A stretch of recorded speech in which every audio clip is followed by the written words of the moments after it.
The adequate notice of this regular meeting as required by the Open Public Meetings Act was provided by the posting, mailing, delivery, and filing of this notice on January 6, 2021. This notice was on that date posted on the bulletin board in the township office, sent to the Courier News, the Echo Sentinel, and Tap into Warren, and filed with the township clerk of the Township of Warren, all in accordance with the requirements of the Open Public Meetings Act. Dr. Mingle, would you like to introduce our guest pledge leader? Actually, you know what, Mr. Heaney, if you'd like to do that as the principal of Woodland School, that'd be perfect. Thanks, Dr. Mingle. It's my honor to present Destiny Omeji, who will lead us in our Pledge of Allegiance. She is a fifth grader at Woodland School and a model student. Thank you, Mr. Heaney. Please rise. Please stand for the pledge. Okay. I pledge allegiance to the flag of the United States of America and to the republic for which it stands, in one nation, under God, indivisible, with liberty and justice for all. Please be seated. Thank you, Ms. Omeji. Mr. Balish. Here. Mr. Bishi. Here. Mr. Brzee. Here. Mrs. Clark. Here. Mrs. DiMaggio. Here. Mrs. Keller. Ms. Here. Keller. That's okay. Here. Mr. Weinstein. Here. Mrs. Zahn. Here. And Mr. Franco. Here. We have a quorum and may proceed. Resolved that the Board of Education approves the public and private session minutes of the March 15th, 2021 board meeting. Do I have a second? Second. Mr. Balish. Yes. Mr. Bishi. Yes. Mr. Brzee. Yes. Mrs. Clark. Yes. Mrs. DiMaggio. Yes. Ms. Keller. Yes. Mr. Weinstein. Yes. Mrs. Zahn. Yes. And Mr. Franco. Yes. Motion carries. Okay, Dr. Mingle, correspondence and information. Yes, the only thing to report here, since the last meeting, the board received 3 emails regarding return to school topics. That's it there. Okay, thank you. My remarks will be very quick tonight. I am excited that we are finally at a place where all of our students are back in school 5 days a week. I believe that started today. And there'll be some discussion today about the 6 foot versus 3 foot spacing, which hopefully we can just address quickly. And I am excited to see the presentation today from Mr. Heaney and his team at the Woodland School. Other than that, Dr. Mingle, the floor is yours. Thank you, Mr. Franco. I do have a few things. First of all, welcome to all of our Woodland School students and staff who are here to join us to celebrate Woodland School tonight. After that video presentation, don't feel bad about signing off the meeting and doing other things. That's totally fine. We understand. You're welcome to stay, but we understand that you're here for that celebration. I do have a few announcements and for everybody. I do want to recognize middle school student, grade 7 student Kayla Peng, who won the poster through service. Her poster was entitled Poster Through Service, which won the top prize in the Lions Club Peace Poster Competition in District 16J, which was made up of 60 different Lions Clubs in New Jersey. Congratulations to Kayla. And a team of 6th grade students competed, I believe it was last weekend, in the Knowledge Master Open, which is an asynchronized computerized academic challenge of 100 questions, open to students from across the United States. And the middle school team, again, of 6th graders under the direction of E2 teacher, Dr. Susan Cooper, placed 2nd in the nation. So congratulations to that team of middle school students as well. You'll find their picture and a story in all of the media outlets tomorrow, I'm sure.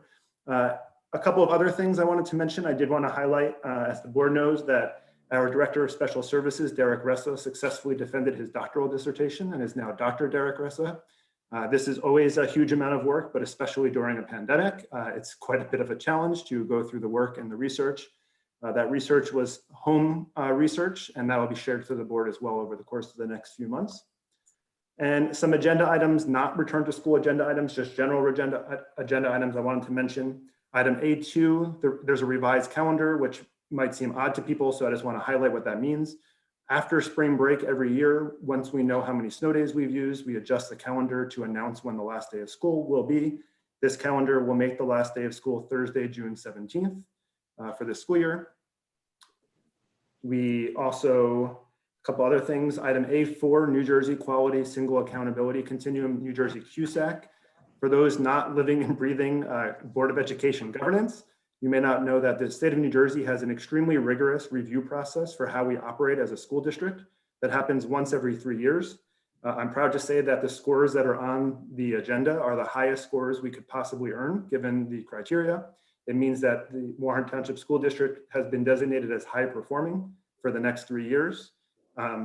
Beyond that, I would mention that we were given the option of not going through this process this year because of the pandemic, and our team decided to go through it anyway because it's a good practice, and it's a way for us to make sure that we're holding ourselves to high standards and account. And so congratulations, it's a team effort from the board to every single staff member, the entire administration. The package of materials that we have to present for review is quite extensive and includes community representatives, board representatives, and so on. So congratulations to everybody on that. And then a couple other items that are return to school based, as there's no dedicated return to school presentation tonight. First of all, as Mr. Franco said, we're really excited that our middle school students return to school 5 days a week today with, I believe the final number is 86% of students in person, which is up from, I think, 74% when in the last model, so that's great. It was also the final change for elementary schools today. We are up at the elementary school level, we're over 90% in person at all 4 schools. Which is great. So as a district, we're just a tick under 90%, 89 point something overall for students in person. As we've said before, there's nowhere else that has those numbers. We're extremely proud of that. We know there are things that we'll have to work out as far as arrival and dismissal at the middle school. We knew with the additional traffic, but we're extremely happy with our first day with all students in the district back 5 days a week. No more A, B days and all of that. So we're happy about that. As you're seeing in other communities, there's a lot of districts that have had to start going backwards on their plans given the current case rates. Quite a few communities neighboring to the east of us in Union County had to close for a week or two based on quarantines or other outbreaks. So we're, again, very happy with our approach and the fact that we have our distancing in place and it's been able to keep us open and operating, even though we've had an uptick in cases in the month of March. So thank you, as always, to our students, our parents, and our staff for the work that's being done to keep the doors open every day. A couple of things that you won't see on the agenda return to school plan wise that I just wanted to update everyone on. We are in the midst of planning for traditional end of the year events. There will be field days in person at all 4 elementary schools. The principals are working with their staffs and especially their phys ed staffs. Those field days will include both cohort C students and cohort D students. So distance students who want to participate will be able to come and participate in field days this spring. We will also have in-person end of the year celebrations for preschool, kindergarten, 5th grade and 8th grade moving up ceremonies. So we're really excited. They will look different than they've looked in the past. They'll be outside. They will have all kinds of precautions in place, but we will be having those kinds of traditional end of the year experiences with families in person for those graduation type events. So a huge amount of work going on behind the scenes to make all of that happen. We're very proud of that. And finally, the return to school plan, item A3, it only changes a sentence in that plan, but that sentence change gives the administration the ability to move back and forth at the middle school, should the conditions allow us to, between the current model, which is 1 class in 2 classrooms, to the model that could be approved in the future, which is 1 class, 1 classroom, with going below 6 feet. Currently, under the New Jersey Department of Health guidelines, we are only allowed to do that at middle schools if we are green or yellow on the state system. And we've been orange for about 4 weeks now. So that sentence gives us the ability to make that change without needing to wait for a board meeting. So should that happen, our middle school families would be engaged through Mr. Villar, but it gives us the flexibility to be able to react quickly in real time should conditions change. That's a lot for me, more than usual. I'm sure I can go into more detail in response to questions down the road, but it's been almost a month since our last meeting. There's been a lot going on behind the scenes. So thank you. And I think, Mr. Franco, I'll turn it back to you. Okay, thank you, Dr. McGill. Now to our Woodland School presentation. I'll turn it over to Mr. Heaney. Thank you, Mr. Franco. My name's Jeff Heaney, and I'm the proud principal of Woodland School. It is my pleasure to introduce tonight's video, which highlights some of the work we've been doing as a building to help our students and our staff develop a growth mindset. I'd like to take this opportunity to thank Ms. Alex Pranzo, Mrs. Karen Sutherland, Ms. Hannah Nisri, Ms. Jennifer Cullinan, Ms. Christina Trainer, Mrs. Jessica Moronsky, and Ms. Alexa Barber, who serve on the Growth Mindset Committee and helped to create tonight's video. Throughout the video, you will hear some of our students singing a song you probably never heard of. It is called The Power of Yet by CJ Lucky. I imagine many of you have never heard that song on the radio, but just about every student and probably most staff members can sing the song at Woodland and know every lyric. Over the past 2 years, this song has kind of become our theme song. We want our students to change their thinking from I'm not good at math to I'm not good at math yet. And I can't do this to I can't do this yet. We want them to think about how life's challenges can be conquered when we have a growth mindset. As you watch this video, it's important to let you know that many of the pictures you will see are from the past 2 years, and that is why some of our students are not wearing masks. We hope you enjoy our video. Thank you, Mr. Heen. Just give me 1 second to get it up on the screen here.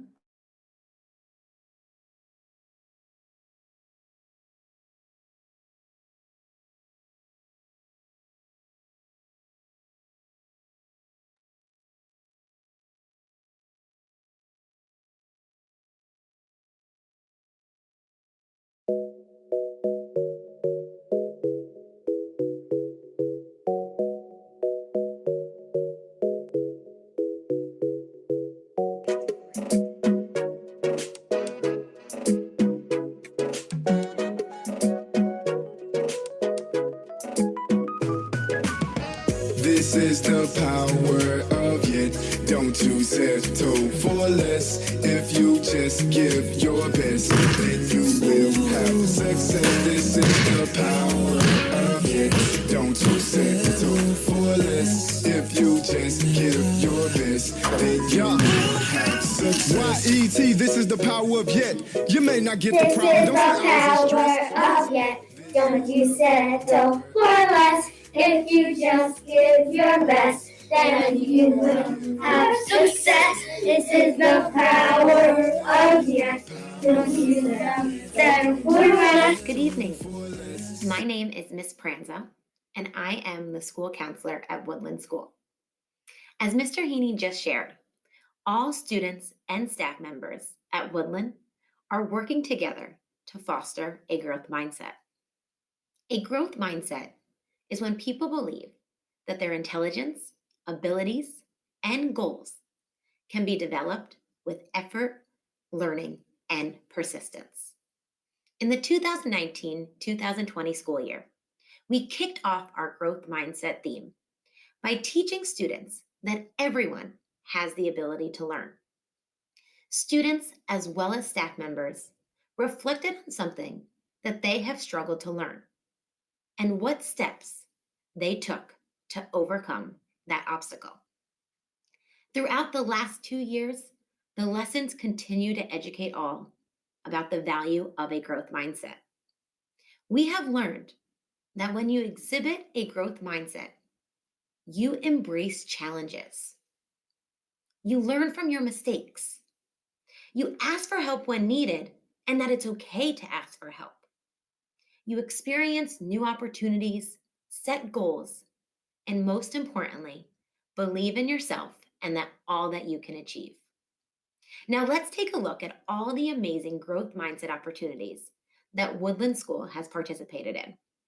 We hope you enjoy, and don't forget to always believe in the power of yet.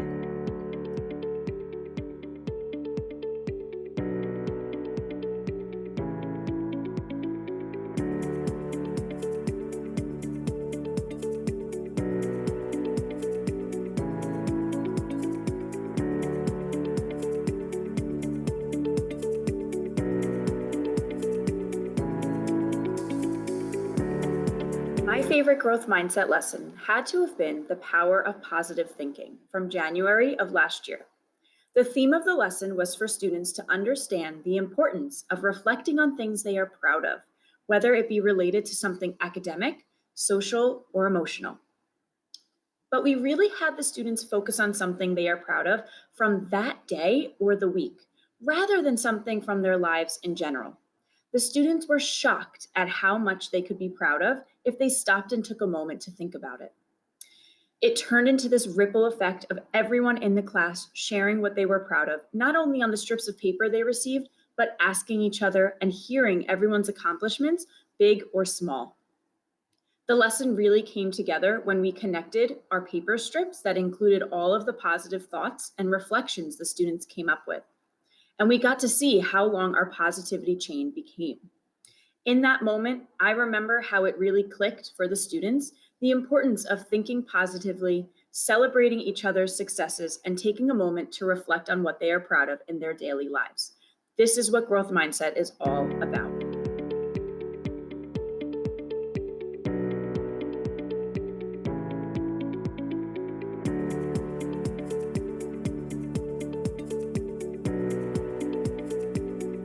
The power of yet.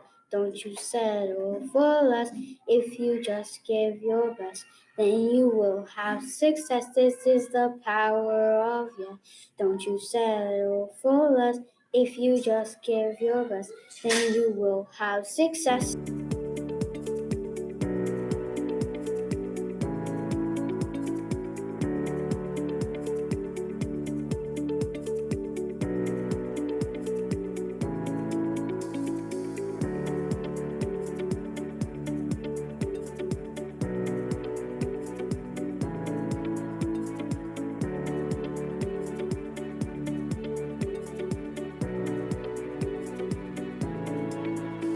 This is the power of yet.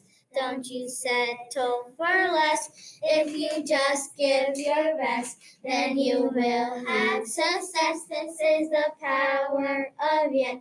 Don't you settle At Woodland for School, the monthly growth mindset lessons give us the opportunity to address abstract concepts in a structured but fun way.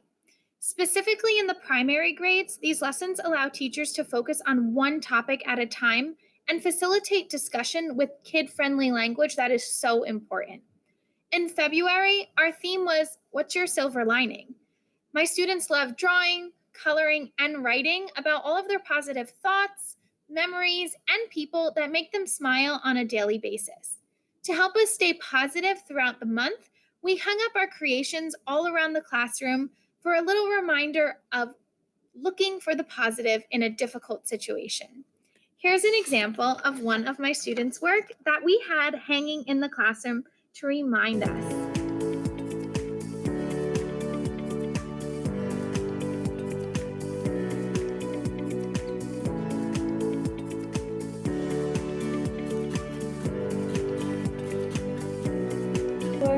yet. Don't you settle for less. If you just give your best, then you will have success. This is the power of yet. Don't you settle for less. In April of last year, the theme for our growth mindset lesson was overcoming obstacles. This lesson came at a great time because we were all newly home, adjusting to learning from home and teaching from home.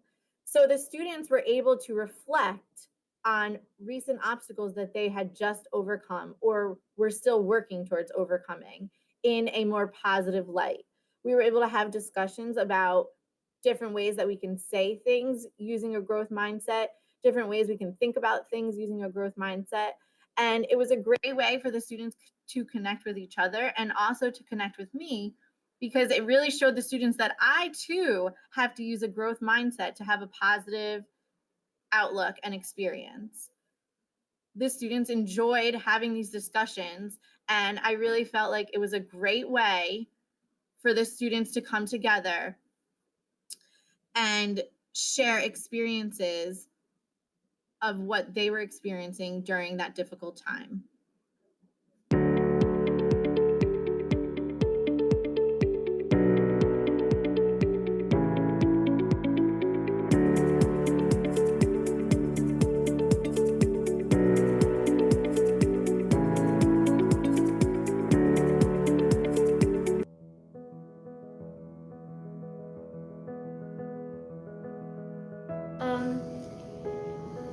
growth mindset is that there's no such thing as perfect and everyone makes mistakes.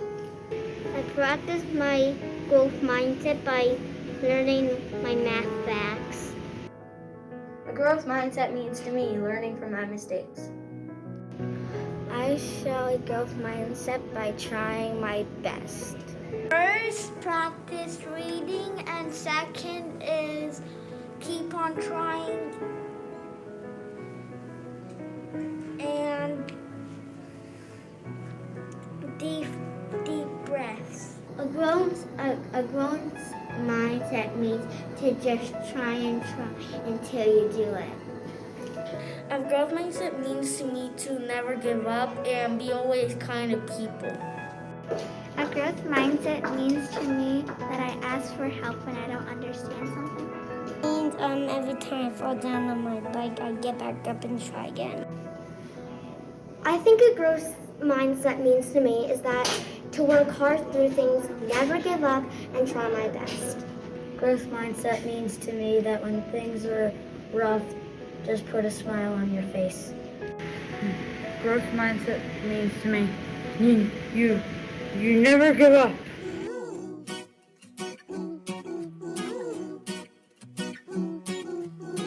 When you wanna do something that's new. At Woodland School, we are learning to have a growth mindset. Let's think about what growth mindset stands for. G is for gratitude. R is for resilience. O is for opportunity to grow. W is for working hard. T is for teamwork. H is for helping others. M stands for mindfulness. I stands for it's okay to ask for help. N means never give up. D is for determination. S is for setting goals. E stands for embracing differences. T is for together for as one.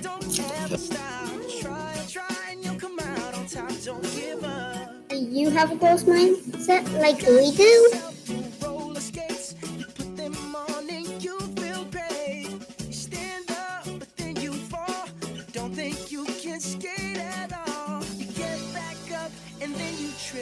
You skip and tip and slip and flip. Well, try and try some more. And soon you're skating across the floor. So give up.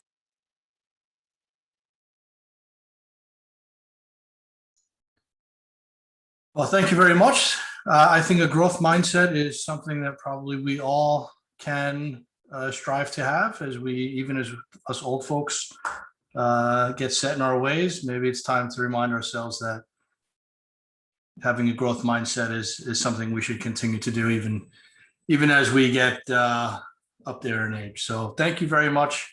We appreciate the presentation, and it's nice to see some of the kids smiling and happy. And as I said last meeting, hopefully we can see them soon without masks so we can actually see their smiles.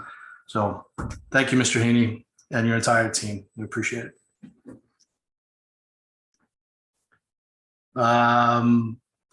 Let's move on to, well, now is a good time if those of you who came just for the presentation, if you wish to hop off the meeting, we won't take offense. We're going to move on with the business of the board. So that's up to you. You're welcome to stay, of course, but we're just going to continue on with the normal business. So thank you very much. Moving on to discussions, we have the school calendar up for discussion. Dr. Mingle, do you want to just, I think you addressed it in your remarks earlier. Yeah, there's not really much. This is not for next year. That calendar was already approved. This is for 22-23. Oh, sorry. Yep. Yeah, aligned with the Watchung Hills calendar. It's almost identical to next year's. It's really just if the board has any feedback. It's also been shared with the WTEA and the WTAA, and it would show up on a future agenda. I mean, my only comment to this, as I've had in years past, is I don't understand why we have the last day of school on a Monday. It just doesn't make any sense to me. And I think we've modified this in the past, and it would be the one thing that I think we should look at again. It just makes no sense to have the last, and it's going to be a half a day. So the last school day on a Monday, June 19th, just doesn't make any sense. And let me address that, because we did try to find a way around, and very likely it's not, because as we all know, we adjust based on snow days. But the issue, just so everybody on the call is aware, is our contract has one more snow day required to be in the calendar than the contract at the high school. So when they plan their calendar to end on a Friday, it always pushes us to the Monday. So we either have to build a day in somewhere else, meaning Watchung Hills would be off and we would be on, or we kind of take our chances with the Monday and hope that it doesn't actually come to fruition. Okay. And the option we have when we get there, in that year, if we know that we do use all the snow days, we have the option of the Friday before Memorial Day becoming a student day, which would make it so that the last Monday wasn't actually a student day. So we can make that adjustment in real time if we need to. None of us want a school day on that last Monday. Mr. Brzee. Yeah, thank you. Just a question. It looks like Halloween is a Monday, and that's a half day for parent conferences. I'm just wondering, do we think that's, and I'm thinking of our youngest kids with that, right? Is that really the most effective day to have a half day for parent teacher conferences? Traditionally, Halloween, from my experience in the schools, has been, they have the parade, and hopefully the kids can have normal parade next Halloween. I'll be the first to be there. And then they just kind of go home with their parents if their parents go, or whatever it may be. And that seems like I don't know, maybe not the best day for a half day, but maybe it is, for all I know. But Thank you. That's good feedback. I'll bring that back. Any other board members wish to comment on the calendar? Okay, seeing none.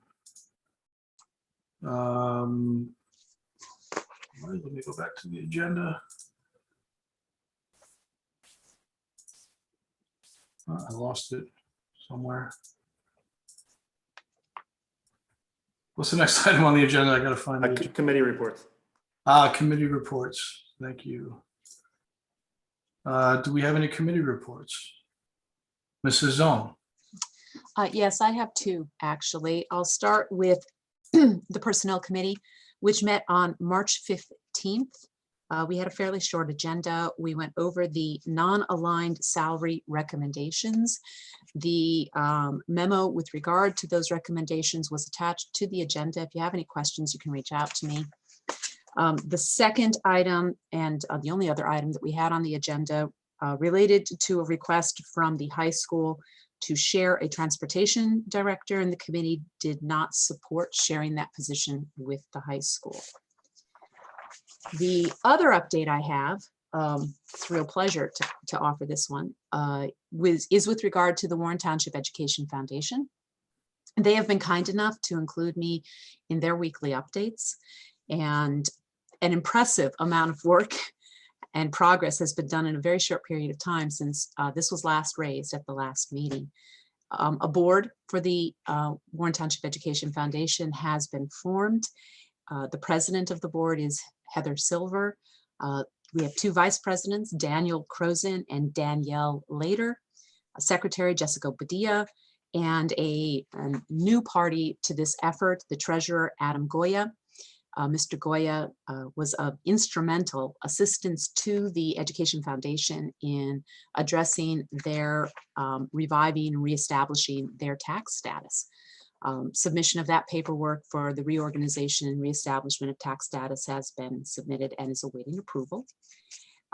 They've also had the opportunity to review and update bylaws and their mission statement. And I know this sounds like a lot of the background stuff, but this is huge. A comment was made in a Echo Sentinel piece on this, and I refer you to the Echo Sentinel. Please go and look at the news report on this, that this is the right time and the right group of people for this effort. And it certainly seems like that. And, I'm going to try, even when I'm not a participant in meetings that they hold, to the extent that I am provided with updates with the consent of the Warren Township Education Foundation's board, I'm certainly going to try to continue to make sure that we include updates here at the board level so that anyone that attends our meetings can hear what they are accomplishing. And so far, it's quite impressive. Thank you, Mrs. Owen. Any other committee reports? Seeing none? Sorry, I'm sorry, Dr. just to Mingle? return to school committee, Mr. Franco. We met last week. I already talked about the ability with item A3 on the agenda for the middle school to adjust if the conditions change from orange to yellow. We also have on the agenda, I forgot to mention, is item D2, which is an emergency policy amendment to bring into action the new travel guidance for people who are fully vaccinated. This is really a staff issue, not a student issue, so that would go into effect later this week, even though it's only the first reading, and then the board would make it permanent with the second reading next week. So that information about that will come out to staff, assuming it passes tonight in this Thursday's update as well. So those are the big topics. And as I said earlier, implementing hybrid 1.4 at the middle school today. Would you mind just, I know you spoke about it briefly twice now, but if you could just reiterate exactly what that means with respect to the 6 foot versus 3 foot and what the implementation is going to be, Absolutely. what exactly we're voting on? Yeah, so really the vote from the board is it basically removes the restrictions the state put in place regarding distancing to match the new CDC guidelines. The new guidelines say that secondary schools, middle schools and high schools can be under 6 feet if the conditions are green or yellow in the state system. And this change just makes it so that that is no longer a barrier. And then what we would intend to do is that the changes always happen on Thursdays. So I wait to make my video for the community update until the state updates the status every Thursday afternoon. If we were to go from orange to yellow, we would then, the next day, we would send a letter home to middle school parents informing them that we were starting the process of changing from 2 classrooms to 1. We would make sure that it stayed yellow the following week. And in that intervening week, we would give parents the option of changing if they wanted to. So parents who didn't want their children to be in 1 classroom would have the option to move back to cohort D. Parents who want to stay in the 1 classroom would just indicate that. So it would take us about a week to implement, but we would be able to do it without waiting for another board meeting or any other further board action. Okay. Are there any questions about that from the board? Mr. Bishi. Just one question. And then also, Dr. Mingle, then you wouldn't have to go for approval to the state because it's kind of pre-approved as well. So no approval from us or the state. That's right. It's essentially, for lack of a better term, it kind of bakes in the approval. Right. It allows us to go back and forth based on the conditions, which we can do at the middle school because unlike the elementary schools where we have separate dedicated distance teachers, this is still 1 class. They're just in 2 rooms. We can go back and forth when the conditions allow. There's a lot more nuance to the logistics of communications, and we have to spend a weekend moving furniture and all that, but this gives us what we need to be ready for that. Thank you. Okay, thank you, Dr. Mingle. Thank you, Mr. Bishi. Moving on to public commentary. This is the first of 2 public commentary sections of the meeting. Please, this first section is for agenda items only. If you have a question, please use the raise your hand feature in Zoom, and I will call upon you in the order in which you raise your hand. Please state your name and address, and you'll have 3 minutes to speak. Please turn on your camera as well. Mrs. Singleton. Rachel Singleton, 22 Dewa Trail West. I just want to say thank you to Mr. G, Justin Gugilno at Mount Horeb. I noticed that he has resigned, and I wanted to say thank you very much. We're sorry to see him go. He's been a positive influence on 2 of my sons who had him in 5th grade after he took over from Dr. Duncan. So thank you very much to Mr. G, and good luck in your future career. I wanted to ask a question as well about the NJQSAC. I noticed we got all 100% in all the things that Mrs. Lenhart seems to cover. But when it comes to instruction and programming, we only got 89%. And I was wondering why the most salient, I suppose, for me, why that particular aspect of it was down at 89%. I know it's still high, but considering we managed to get 100% in all the other areas, I was just wondering why we were down at 89%. That's it. Thanks very much. That is a good question. Thank you, Mrs. Singleton. Mrs. Draper. Hi, I'm Linda Draper, 78 Briarwood Drive East.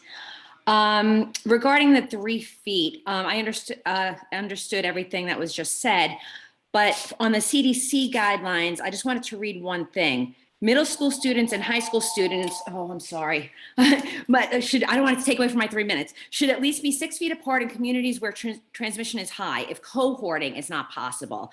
We are in cohorts in the middle school, meaning the kids all stay in one classroom. So why do we still need to follow the 6 feet if we are cohorting? And I know that's just a CDC guideline. New Jersey may not have adopted it, and that's fine. I just would like to know the answer to that question. My other question is, if we go to the 3 feet and we're in one classroom, is there more of a chance of the kids getting to commingle with their peers? Because to me, what is really broken is not being fixed, and that's the socialization that has to be done at school. To me, academically, my kids are, it's just my kids are doing fine, but the socialization is killing them. And just as a side note, I called to make an adolescent psychologist appointment. I've called 5. They're not taking new patients because they're so overwhelmed with what's going on, and I'm still waiting to hear back from 2. So the socialization is so important to these kids, and I feel that that's where they are really suffering, and we need to try and get them more social. Thank you. Okay, thank you, Mrs. Draper. Mrs. Kraus. Rosa Kraus, 2 Holly Drive. First of all, hats off. With the drop off this morning, I gave up my son his seat.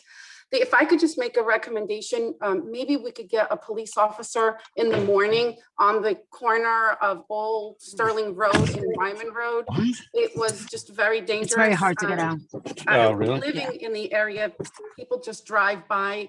That's the only recommendation I have. Everything else, I was expecting a 15-minute drop off, less than 5 minutes, which was ecstatic. That's the only thing. I know the police officer was there in the afternoon. So if we could just maybe for the morning, it would be the only thing I would recommend.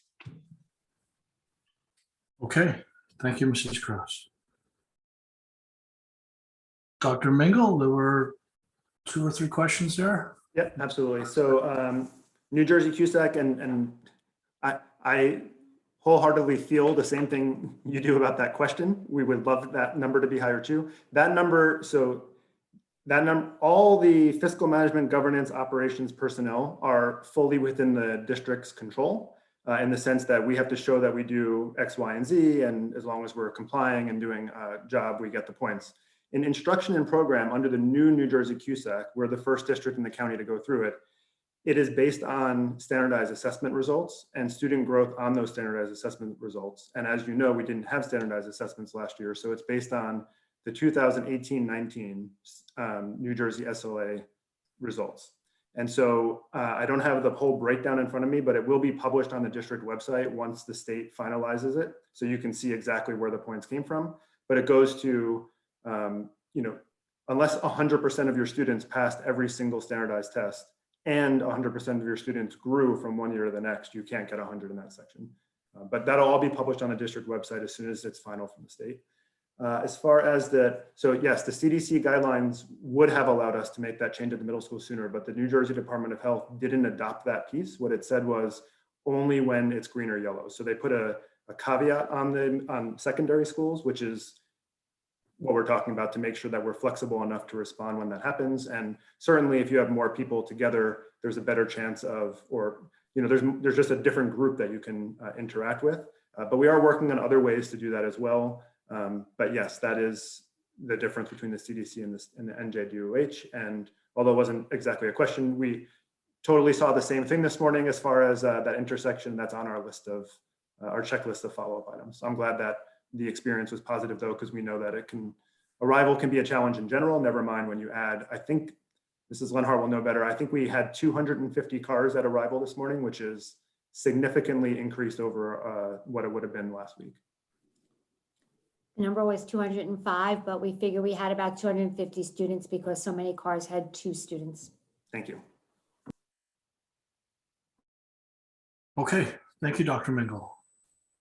Moving on to items for board consideration. Are there any items any board members wishes to pull for separate vote or discussion? Mr. Brzee. Just like the poll, let me make sure I get the right one here. B13 for a separate vote. No discussion from me needed. B13. Okay, anybody else? Seeing none. Mr. Bishi. All right, items for board consideration, A1 through A6, B1 through B12, C1 through C6, and D1 through D2. Second by DiMaggio. Thank you. Mr. Balish, Yes. Mr. Bishi, Yes. Mr. Brzee, Yes. Mrs. Clark, Yes. Mrs. DiMaggio, Yes. Ms. Keller, Yes. Mr. Weinstein, Yes. Mrs. Zahn, Yes. and Mr. Franco. Yes. Motion's carried. And then item for board consideration, B13.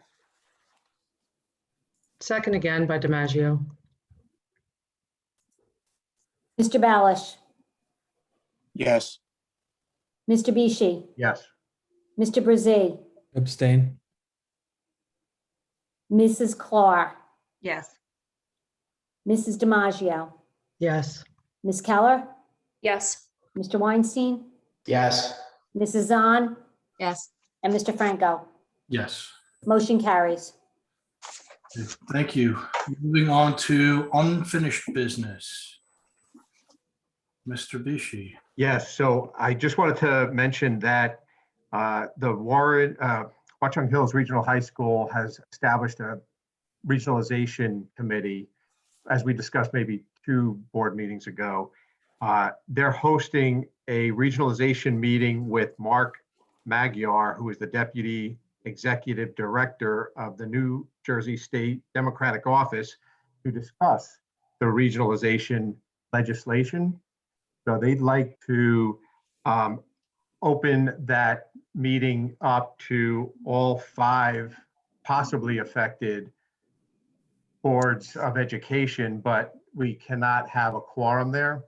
So Mr. Franco, you'll attend, I'll attend. So I think that means we have spots for 2 other board members if they're interested in attending. They've thrown out 3 possible dates: Monday, May 3rd, Wednesday, May 5th, and Tuesday, May 11th. And they will record the meeting as well. So if you don't attend, you can always listen in afterwards. I guess that means the only benefit of going in, not in person, but via Zoom, would be that you could ask a question. Other than that, you'll be able to hear the entire meeting afterwards. Yeah, and just a question on that. So there's no voting taking place. It's more informative than anything else, right? No, I think Mr. Magyar will have a presentation. I think there'll be I'd assume there'd be a Q&A. Yeah, I'm almost positive it'd be a Q&A. Okay. If you have an interest in attending, just contact Mr. Bishi and he'll coordinate to make sure we have 4 of us. And then we'll give them the dates that were available. Okay, thank you, Mr. Bishi. Any other unfinished business? Any new business? Mrs. Zone. Hi, yes, I have a couple of new pieces. The board's already been previously advised of these, so I'm going to take them one at a time. I'd like the board to consider referring to the appropriate board committee modification to board policy 167, which is public participation in board meetings. The policy as it currently exists at paragraph 5 or section 5 provides that the presiding officer may interrupt and or warn a participant when the statement, question, or inquiry is abusive, obscene, or may be defamatory. I am proposing that the committee consider modifying this language to include or to state that the presiding officer may interrupt and or warn a participant when the statement, question, or inquiry is abusive, obscene, and may be defamatory, and here's the new language, for consideration, or disparaging of an individual or group on account of a characteristic such as race, color, religion, ancestry, national origin, gender, sexual orientation, gender identity and expression, or a mental, physical, or sensory disability or other distinguishing characteristic. The proposed language for consideration is, it mirrors the statute in the state of New Jersey where it defines harassment, intimidation, and bullying, which is a gesture or written, verbal, or physical act or other electronic communication, whether single instance or series of instances, that is reasonably perceived as being motivated by an actual or gender perceived characteristic. And then it has those list of characteristics that I'm proposing we consider including in the grounds for the presiding officer to interrupt or warn a participant. I read all of that despite the fact that it was included in the board update to board members so that the public could understand. I was concerned that if I merely proposed a change to public participation in board meetings, that the public might mistake that for an attempt to curtail or affect the participation that we have been enjoying and privileged to have from so many of our members of the public over the last year relating to the school reopening. The language that I am asking be considered by a board committee is not random. As the board is aware, we have a specific instance which has arisen of a communication from a member of the public, which violates our current board policy on communication. So it seems like a good time for the board to consider making this section more complete, both for the purpose of the public understanding what type of communication and public speech we would sanction and stop, and also to allow the presiding officer greater guidance in the instances in which they might want to intervene. I chose this language because this is the language which we expect students and staff during the school day in our school buildings to comply with. And it seems appropriate that the Board of Education would hold itself to the same standards of communication and conduct from our public as we expect of our students and staff members in our schools. So that's my request, that this be referred to a committee for review. Anybody have anybody wish to discuss?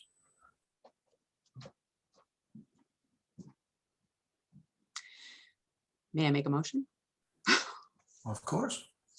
I move that the language that I have proposed be referred to an appropriate committee. This might be the time to identify what that committee might be. Would that be the communication committee? That's the committee that reviewed that section, I believe, when we did the review a few years ago. Okay.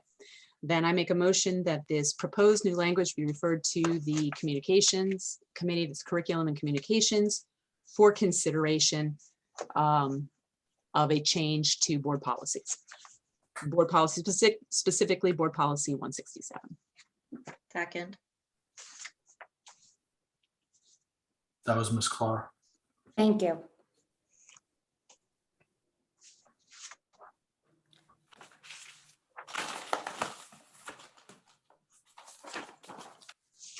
Mr. Balish, Yes.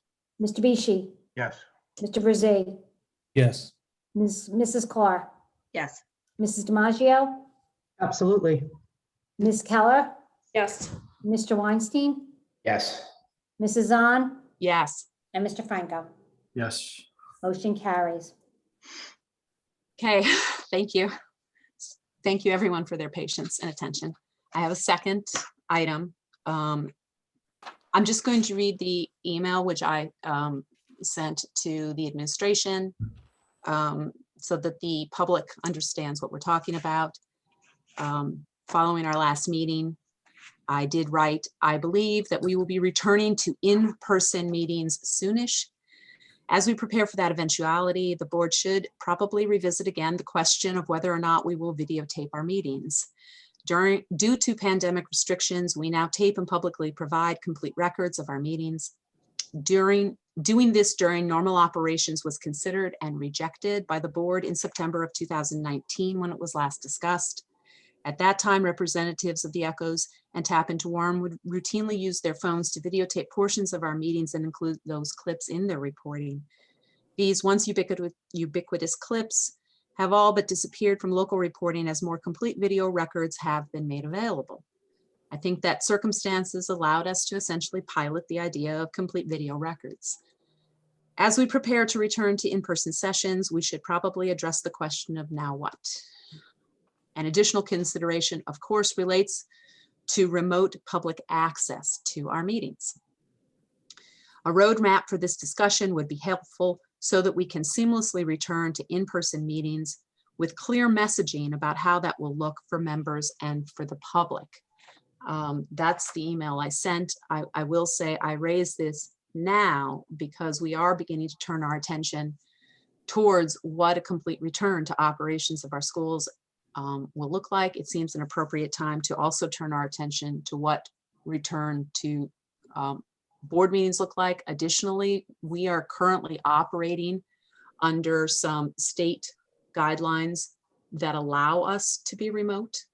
The presumption by the state is that once those guidelines are lifted, the default is we will be in person. We don't know when that's going to happen. Lord willing, frankly, soon, right? But we should be prepared for the questions of how do we continue to maintain access to our meetings, whether or not we have revisited or rethought our thinking on whether they should be videotaped. That should be something we should be thinking about now so that we are not caught unawares when the state lifts its current guidance on meetings and puts us in a situation where we are compelled to return to in-person meetings. And that coupled with the fact that as we head into our summer months, the Board of Education has a much reduced meeting schedule. So the number of opportunities between now and the beginning of the school year is not many. So I offer that up for discussion.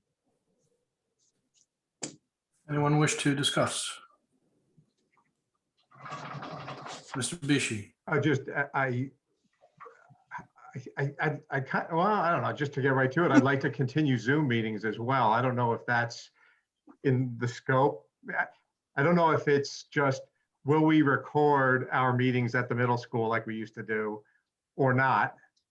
It might be a bigger conversation, right? And I think the public has enjoyed the Zoom meetings and participating. I just don't know how you do a Zoom meeting when we're in person. But I'd like, if we can, I don't know if that's what you're getting at, Ms. Zahn, but I'd like to kind of include that in the conversation. Well, what I'm getting at is that we should be asking those questions, that this should be referred to the appropriate committee so that a roadmap for how we do this is laid out so that the board knows what we're doing and that we can message this to the public.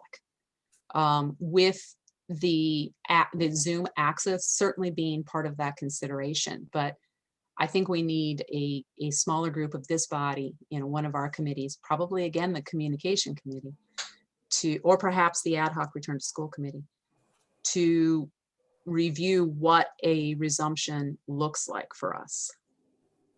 Ms. Keller. Yeah, I know that in our communications before this, we were torn between which committee. So I'm on the communications committee. I think it should sit with that because I think, the ad hoc return to school eventually is going to go away, right? Hopefully, right? That the need for that's going to go away. And I think that there's a broader strategy of engagement with the community that this falls under, right? So there needs to be, and as we get to be in person, then it's the consideration about how many of the public can be in person. It's got to be a roadmap, right? And so there's certainly connections between the return to school committee, right, and the health and the policies and all that. So there's certainly that interconnection, but I do think we can be opportunistic in thinking about, what does engagement and the community input look like long term. So that's why I would recommend that, Ms. DiMaggio, maybe you'll kill me for another one being added to our committee, but I would recommend it go on that committee's responsibility. So, Mr. Brzee. Thank you. So I think so it's a good topic. I just want to be careful. There's two pieces to this. There's recording of the board meetings, and then there's meetings like this that are interactive. And I think previously, don't quote me, but it was like in 2017, the board looked at this recording meetings, and administration was extremely supportive and did quite a bit of work to understand, exactly what it would take. And then if we have to go from one school to another school, what would that look like? Who do we need to involve? How do we establish communications, or the recording equipment? So doesn't matter to me what committee looks at. I think it's an excellent conversation to have, and I would lean more towards the size of interacting with the public versus just what we had previously were talking about was recording them just kind of for reference later on. Yeah. And so, for my opinion, public interaction is priceless. So.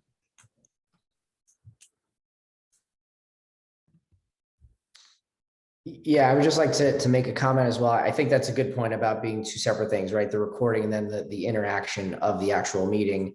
I think too, while yes, the committee can weigh in on what the recommendation should be, I think we should also be asking the community to co-create a process by which they're comfortable consuming these meetings.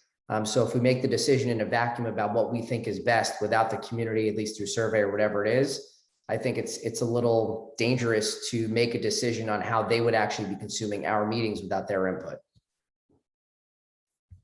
So whether it's a survey or whatever you think the best method is to get a little bit of community feedback on how this goes down, I think that would behoove us and them. Yeah, I agree. This is Yeah, I think that's well taken, but that the committee should probably be the entity that determines and puts together a survey and determines what type of feedback from, I'm in a, if there are no other questions, I'm in a position to, or I'm comfortable making a motion that this matter be referred to the communications committee. Sorry, Lisa. For further analysis and to ask that the communications committee report back to the full board on their recommendation.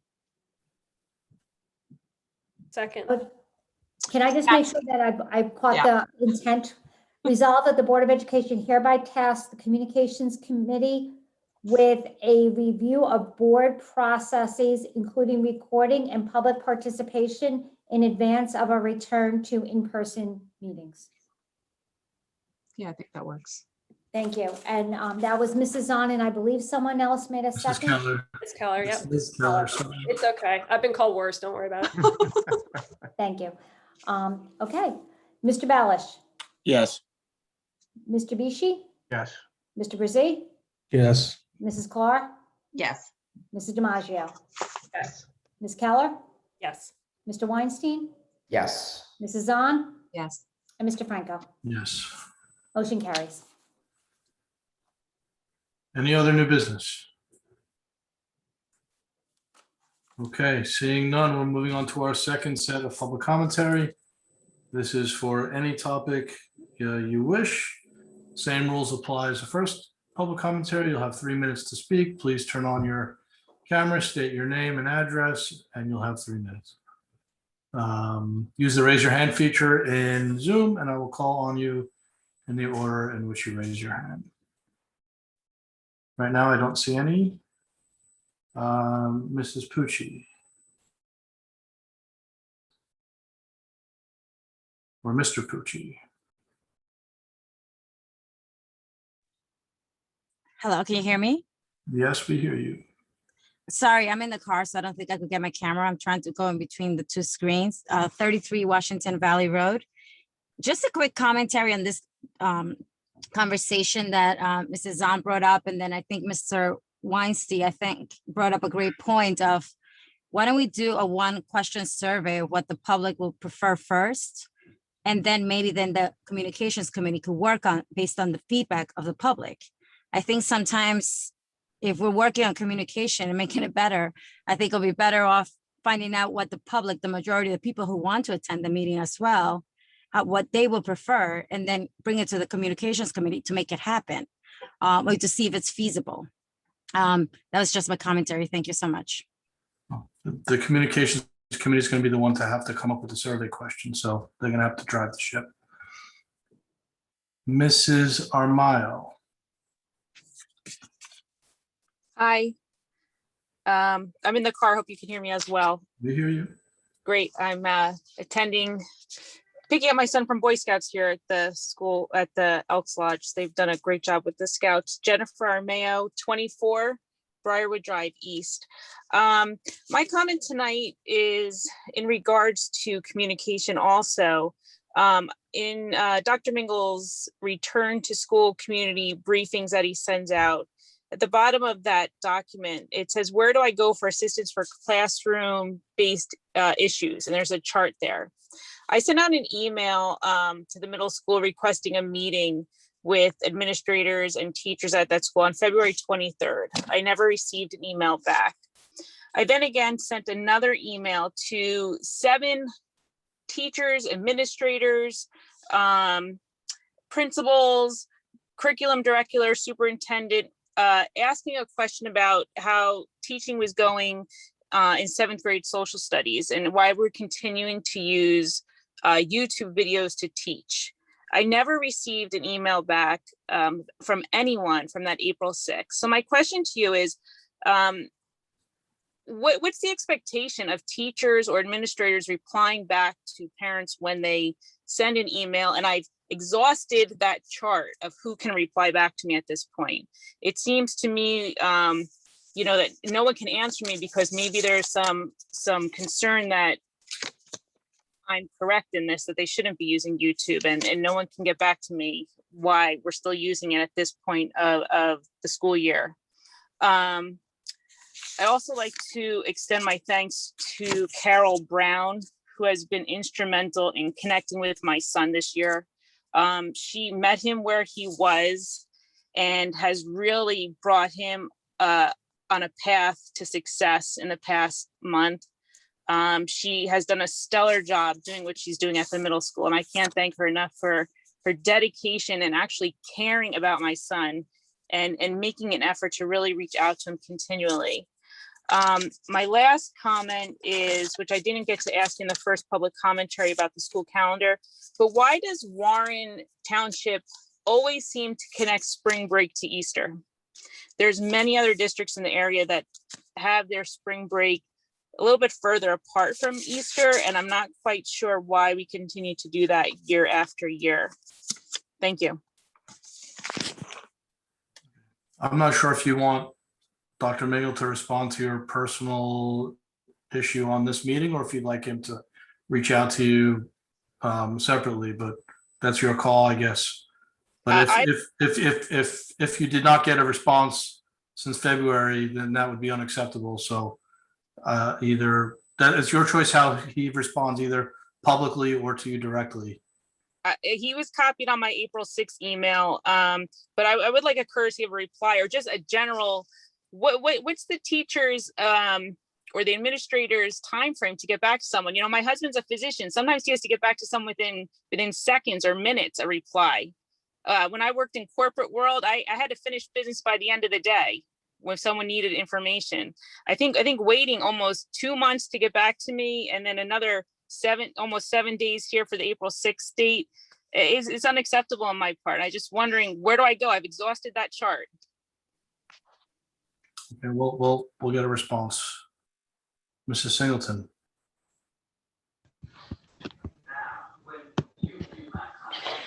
Rachel Singleton, 22 Deerwood Trail West. I wanted to ask about 5 full days. I saw from Dr. Mingle's community briefing that 5 full days is the plan for September. But we should take a lesson from Mr. Heaney's growth mindset about yet and apply it to 5 full days in school now.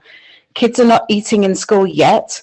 So I implore the board to use the power of yet and give it their best so you will have success. We parents don't want to settle for less. Do you have a growth mindset, Board of Education? We want you to have this and get a plan developed now for 5 full days in school, including eating, so the kids can have their lunch. It is doable. It just hasn't happened yet. But you've had since September and we have settled for less. But now we need yet to happen. Thank you. Thank you. Mrs. Lenhart, that is the last of the in-person questions. I believe we have one written statement to be. We do, and I believe Dr. Mingle is going to post. Oh, Before, Mrs. Zone. Yes, before you do that, I'd like the meeting minutes to reflect that I am exiting the meeting in advance of the reading of this summary of public commentary, so as not to form part of the quorum. So I'm leaving. Goodbye. I'll see you soon. Give me 1 second. Mr. Bishi?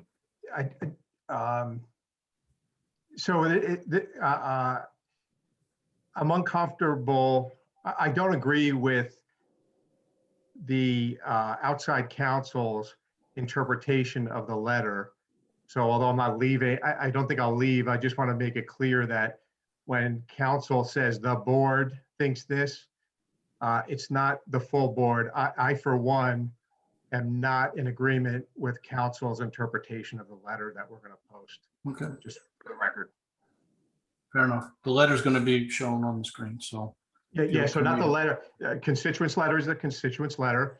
Having counsel opine, interpret that letter is what is problematic to me. Well, there's a reason we're not reading the letter verbatim, and that needed to be explained. So, because that's the rule, is we're supposed to read these things verbatim. Right, and when outside counsel opines and reads into and explains what he interprets constituents' letter to be, that's the part. It's not the explanation of the problem that I have a problem with. It's the that we're changing. We run into the problem of changing what the constituents' message is by having counsel tell us what the constituents' message is. So I just want to be clear that when the council's letter says the board says this, that's not me saying it. There's one board member that does not agree when council says the board suggests this or whatever. I'm just not part of that one board. You have one abstention to the council's board, if that makes any sense. Fair enough. Thank you.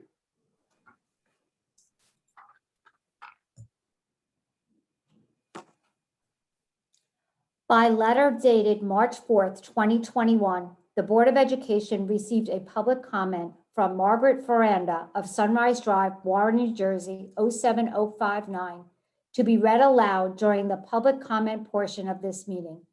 Ms. Ferranda's statement contains various graphic sexual terms and potentially offensive terminology that the board does not believe is appropriate for public dissemination during a virtual meeting, especially since children could potentially hear same. In fact, both New Jersey regulations, Local Finance Notice 2020-21, and Board Policy 167 authorize the board to provide standards of conduct for participation in board meetings, including the authority to interrupt and prevent obscene speech. Nevertheless, to comply with the spirit of the Open Public Meeting Act, we will summarize Ms. Ferranda's public statement minus any graphic sexual terms and potentially offensive terminology included therein. Specifically, Ms. Ferranda wrote to the Board of Education members to complain about Public Law 2021, Chapter 32, a law that requires school districts to include instruction on diversity and inclusion as part of their implementation of New Jersey student learning standards. Ms. Ferranda takes issue with this requirement and questions the board regarding, number one, whether parents would be given the schedule of the lessons that will be taught in conformance with the law. Number two, whether parents would be given the exact dates when the lessons will be taught. And number three, whether these lessons need to be taught. Ms. Ferranda proclaims that the government has no right to impose their immoral teachings on our children and takes issue with the fact that taxpayer money is being spent on these lessons of indoctrination. Ms. Ferranda believes that this law directly attacks our free exercise of religion as set forth in the United States Constitution and states that based on this law, the bottom line is parental rights are being taken away. Ms. Ferranda states that forcing children to learn that there are different genders is harmful and plants seeds of doubt in otherwise normal, happy children. Ms. Ferranda concludes by stating that children should be taught to love, respect, and be kind to everyone, regardless of their race, gender, religion, etc. That is what counts. If Ms. Ferranda wishes to make her public statement on her own behalf, she is free to avail herself of making her public statement on the social media platform utilized for the Board of Education meetings. However, the board reminds Ms. Ferranda that obscene speech will obviously not be tolerated.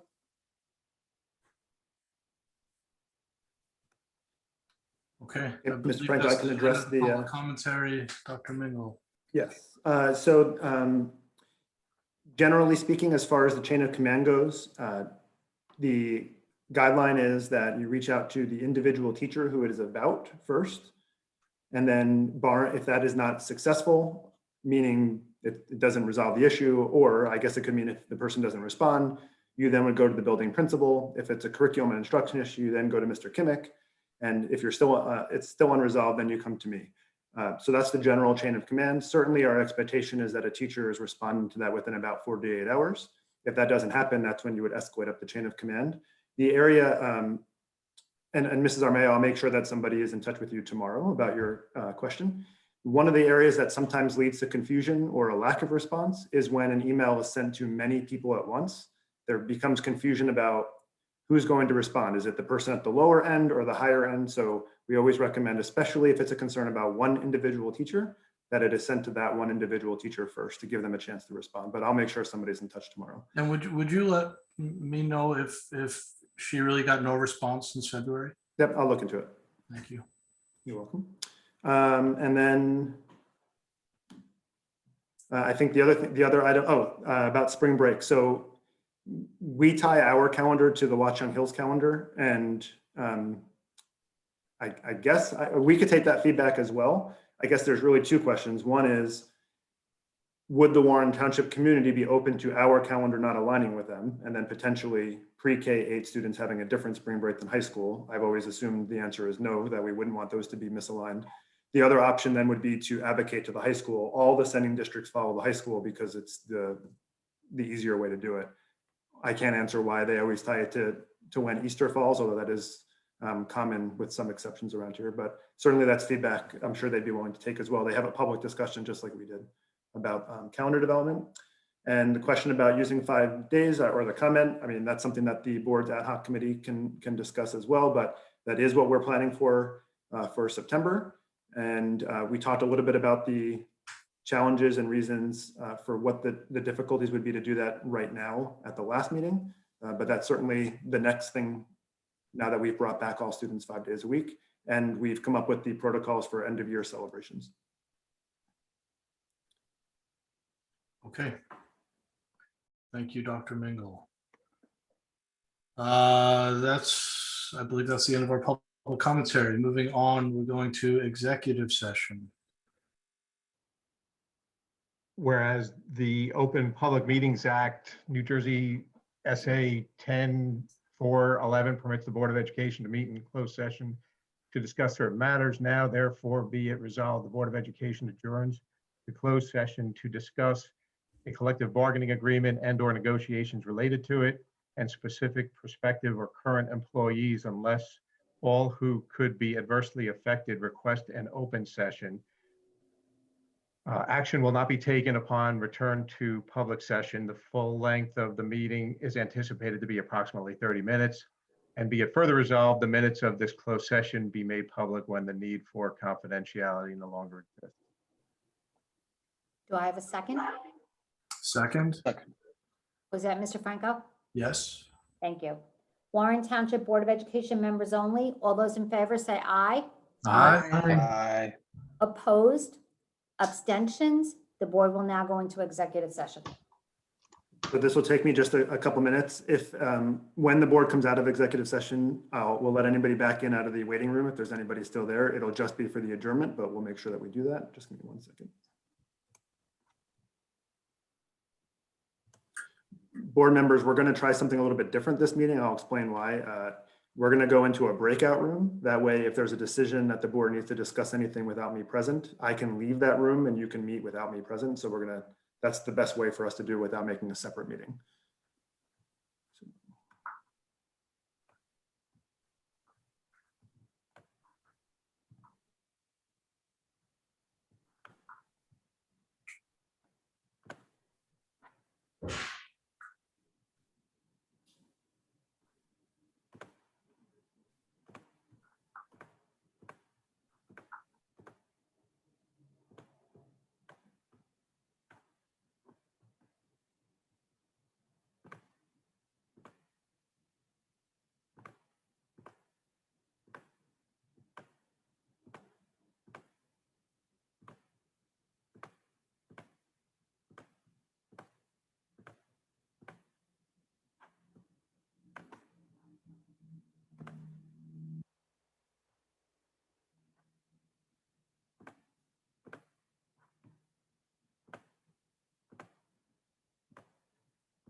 Okay, I think that worked. Let's see if we have everybody. Can we stop recording since we're in executive session? Ability here. I appreciate you taking that. Okay, we are recording. You're good to go. Mr. Bishi, did you want to make a Motion to adjourn. Second, proceed. Actually, we first have to make a motion to go back into open. Oh, Motion to go back into open session. second, proceed. Warren Township Board members only. All those in favor? Aye. Aye. Opposed? Abstentions? We're now back into open. Now, Mr. Bishi. Motion to adjourn. Second. I'll do that again.